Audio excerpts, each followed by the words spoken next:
السلام عليكم ورحمة الله تعالى وبركاته. ان شاء الله تكونوا بخير. اليوم راح نحضروا في الفيديو تاع اليوم دجاج محمر بتتبيله اللي ما نستغناش عليها، اللي تعطيني الدجاج خير من تاع لي ريستورون الف مره. تجي بنينه وتجي هايله، وراح نرافقها بالروز. انا مش راح نحشي روز، راح تشوفوا الطريقه كيفاه نحضر الروز ويجيني يعطيني البنه تاع الروز المحشي في الدجاج.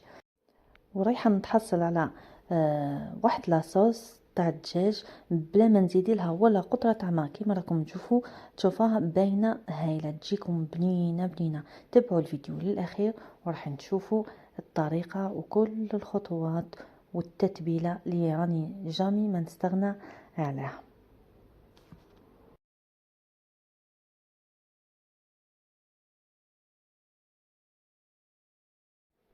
عندي هنا دجاجة الوزن تاعها حوالي 2 كيلو. بعد ما شوطتها ونقيتها مليح، نحيت لها الرقبة والقحبوه هذاك اللي من تحت انا نحيه ما نخليهش، وغسلتها مليح بالماء والملح والخل. هنا عندي نبدا في التتبيله. عندي 10 فصوص تاع الثوم كبار، زدت لهم عصير حبه كامله تاع قارص. هذا هو السر في التتبيله اللي نعتمدها. الليمون اللي يعطيها ذوق روعه، تولي الدجاجه تاعكم سيترونين، الذوق تاعها بالليمون مع التوابل اللي رايحه نضيفهم تجي روعه. زدت لهم هنا 2 بخارف صغار تاع كوري، ومغرف صغيره تاع كركم، ومغرف صغيره تاع فلفل كحل، مغرف صغيره معمره مليح تاع الملح، مغرف كبيره تاع موطارد، ومغرف كبيره تاع طماطم مصبره، طوماط كونسيرف. نخلطهم مليح. هذه التتبيله اللي نعتمدها، ما نزيد لهاش ولا قطره تاع زيت ولا زبده. نخلطوا التتبيله تاعنا مليح، لا مارينات تاعنا مليح باين يمتزجوا المكونات كامل، ونبدا ندخلهم هنا. طريقتي، شوف الطريقه، ندخلهم تحت الجلد تاع الدجاجه، ما نحطهمش غير من الفوق برك، نحطهم تحت الجلد باه تتشرب لي مليح. الدجاج يتشرب لي مليح لا ماريناد، التوابل والليمون. ندخل مليح الحشو ونحاول نوصلوا الكامل اللحم تاع الدجاج، ونحاولوا ندلكوها مليح مليح من الداخل كما راكم تشوفوا، من البرة مليح باه تتشرب لي، ونضمن انه التتبيله وصلت الكامل الاجزاء تاع الدجاجه. ومن بعد رايحه نخليها تتشرب لي. انا هنا نديرها دائما في الليل، كنا نعول نطيبها في الغداء، نديرها في الليل ونخليها تبات في الفريجيدير، نغطيها ونخليها تبات تتشرب مليح مليح. واذا تحضروها في العشاء يحضروها في النهار وخليوها تتشرب بعقلها.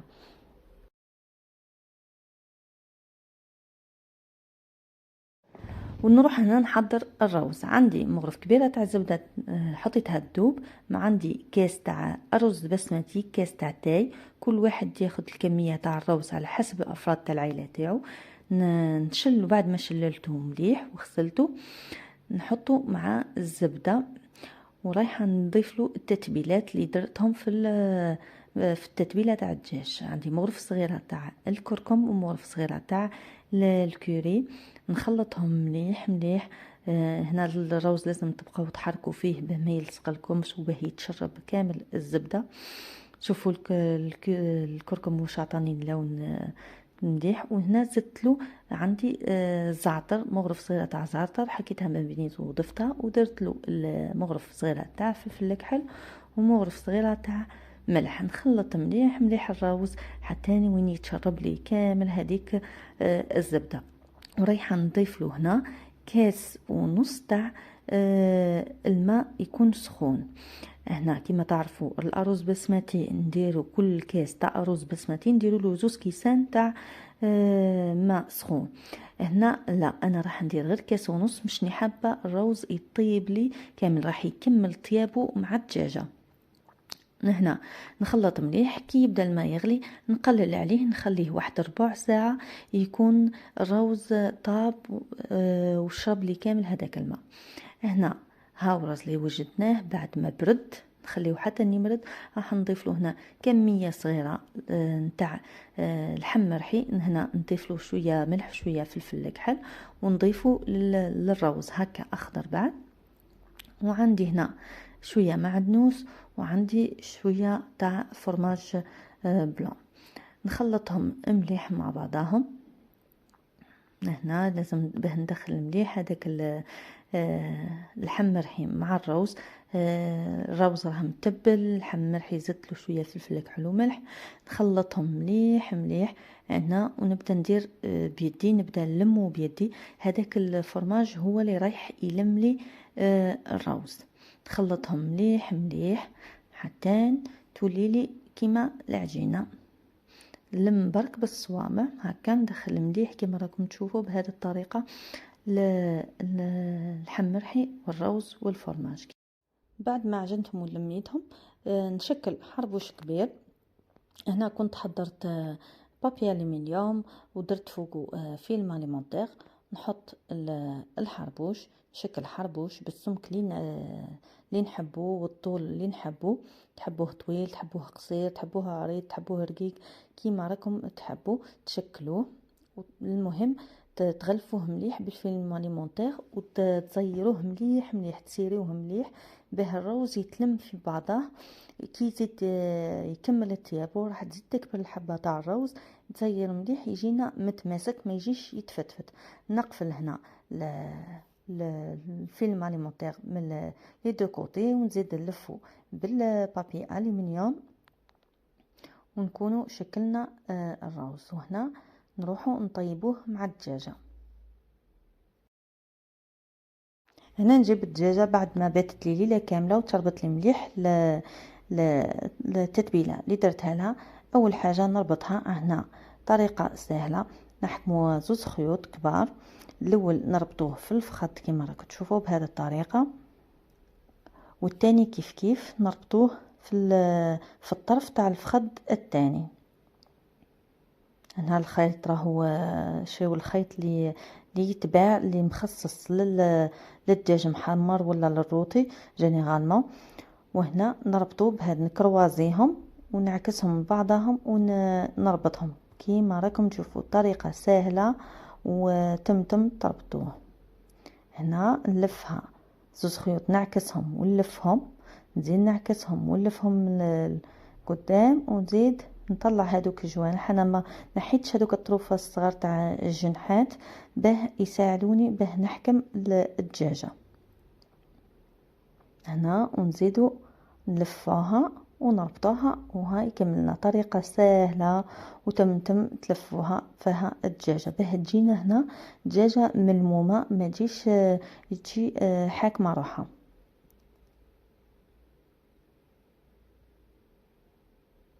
نكمل نربط الدجاجه مليح وهاني كملت. هنا واش راح ندير؟ نحكم البودان اللي كنت حضرته نثقبه كامل بالكوردون به البنه واللاصوص اللي تخرج لي من الدجاج رايحه تدخل، ومام طون اللحم مرحي راح يخرج لي هذيك البنه تخرج وتجيني ملاحه باهي تشرب كامل في بعضها. هنا نغطي بيان سور بالورق الزبده قبل ما نديروا البابي الومنيوم، ونزيدوا نغطيوها هنا بالبابي الومنيوم وندخلوها الطيب. هنا حوالي من ساعتين من الزمان. في فور يكون سخناه من قبل على نار متوسطه، نحطها في لاكري اللي في النص ونخليوها الطيب. هنا بعد ما فات واحد ساعه ونص على الدجاجه، نحيت لها البابي الومنيوم والبابي كويسون اللي كان فوقها. وشوفوا هنا لاصوص واش خرجت لي منها فيها، ما زدت لها ولا قطره تاع ماء ولا نقطه تاع زيت. منها فيها خرجت لي هاد لاصوص. نبقى كل مره نهز لاصوص ونصب من الفوق. هنا بعد ما فات واحد ساعتين من الزمان الدجاجه تاعنا راهي طابت. راح كاضافه راح ندهنها بقطعه تاع الزبده من الفوق، راح تعطينا الجلد هذاك يعود يقرمش. ناس بزاف يموتوا على الجلد كيعود يقرمش. وتزيد تحمر لنا مليح الدجاجه هكا، ونزيدوا لها واحد 5 ولا 10 دقائق والدجاجه تاعنا تكون حاضره. ونحيو في نفس الوقت الروز يكون طاب، نحيه ونخليه يبرد. شوفوا لي هذيك لاصوص وحدها تبري هايله، اللون تاعها روعه. الدجاجه تاعنا راهي وجدت كما راكم تشوفوا. حمرت خرجتها، نحيت البوده تاع الروز، راح نحيه بصح ماشي راح نقصوه هنا دركا.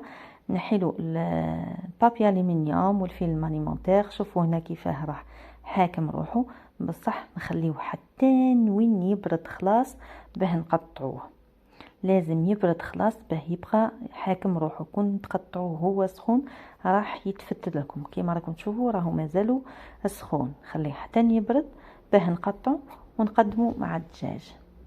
هنا كيف شوفوا لي هنا بعد ما حضرنا الدجاجه كيف جات محمره وهايله طايبه مليح مليح، تشربت التتبيله تاعها بنه روعه. الروز شوفوا هنا شويه ما خليتوش يبرد، انا كنت مزروبه شويه برك تفتري، بصح انتم خليوه يبرد خلاص يجيكم حاكم هايل. وزينتها بالنص حبه تاع قارص. وشوفوا لي لاصوص كيفاه والله بلا ما زدت لها ولا قطره تاع ماء منها فيها. جات تهبل بنينه هايله. هنا نحطوها فوق الروز راح تجيكم روعه. الروز راهو يجي بنين، تقول عليكم حشيته. انا ما نحبش نحشيه من الداخل باه يجيني هكا ساهل باه نقدر نقصو ونقدمه مع الدجاج. ونأكد لكم انه بهذه الطريقه اذا اعتمدتوها راح تنساو انكم تشريوا الدجاج من برا خلاص. طريقه ان شاء الله تجيكم سهله، وتحضير الروز تجيكم بنين. ونتمنى تخليوا لي تطبيقاتكم وآرائكم في التعليقات لهذه الوصفة ولا أي وصفة من وصفاتي اللي تعجبكم، وتكملوا تشجعوني باشتراكاتكم في القناة.